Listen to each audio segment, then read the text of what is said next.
విభీషణుడు రాముడితో మాట్లాడుతూ ఆ ప్రహస్తుడి గురించి చెప్తాడు. ఈయన బహుపరాక్రమవంతుడు, శూరుడు, అస్త్రములు తెలిసినవాడు, ఈయన్ని మట్టు పెట్టడం అంత తేలిక కాదు, అటువంటి వాడు అని. చాలా ఘోరమైనటువంటి యుద్ధం జరుగుతుంది ప్రహస్తుడి బలగానికి రాముడి వానర బలగానికి. అప్పుడు నేల అంతా ఎట్లా మారిపోయింది అన్నదానికి వాల్మీకి మహర్షి ఒక ఉపమానం చెప్పారు. వైశాఖ మాసంలో మోదుగు చెట్ల యొక్క పువ్వులు నేల మీద రాలిపోతాయి.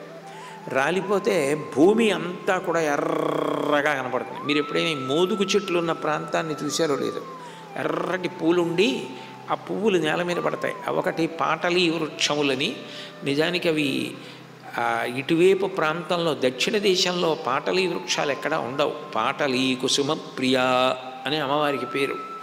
కానీ ఆ పాటలీ వృక్షం మరి అట్లా ఎలా బ్రతికిందో చాలా ఆశ్చర్యకరం. ఒక్క దివిసీమలో నడకుదురు అని ఒక క్షేత్రం ఉంది. ఆ నడకుదురు అన్న క్షేత్రంలో ఒక శివాలయం ఉంది. ఆ శివాలయంలో ఉన్నటువంటి శివలింగం భూ సంబంధమైన విషయములను పరిష్కరించుకోవడానికి ఎనలేని ప్రఖ్యాతి చెందిన లింగం అని చెప్తారు.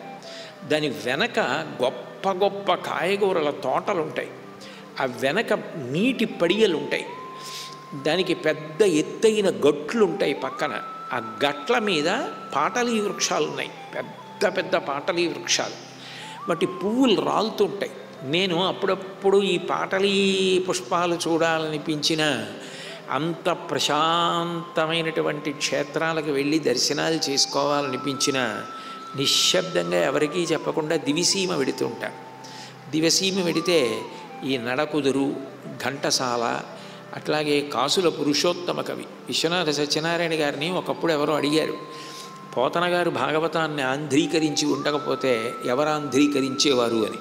కాసుల పురుషోత్తమ కవి అన్నారు ఆయన. అక్కడ ఏంటి ఆంధ్రదేవ అన్న పేరుతో శ్రీ మహావిష్ణువు యొక్క గొప్ప దేవాలయం ఉంటుంది. అలాగే సుబ్రహ్మణ్యేశ్వర స్వామి వారికి సంబంధించినటువంటి దేవాలయం. ఆ సంగీత విద్వాంసులు, ఆ మహానుపురుషులు ఎంతమందో, ఒకళ్ళు ఇద్దరు కాదు, వైలిన్ వాయించడంలో ప్రఖ్యాతమైనటువంటి విద్వాంసులు, 100 సంవత్సరముల వయస్సు. ఇవాళ పొద్దున్నే నాతో వారు ఫోన్లో మాట్లాడారు. కోటేశ్వరరావు 23వ తారీఖుకి నాకు 100వ సంవత్సరం వయసు వస్తోంది, శిష్యులందరూ నన్ను తిరుమల తీసుకెడుతున్నారు, నాదనీరాజనంలో ఆ రోజున వైలిన్ వాయిస్తాను అని.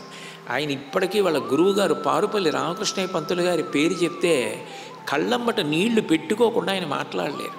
100 ఏళ్ళు ఆయనకి కంఠం గాద్గదిగమైపోతుంది.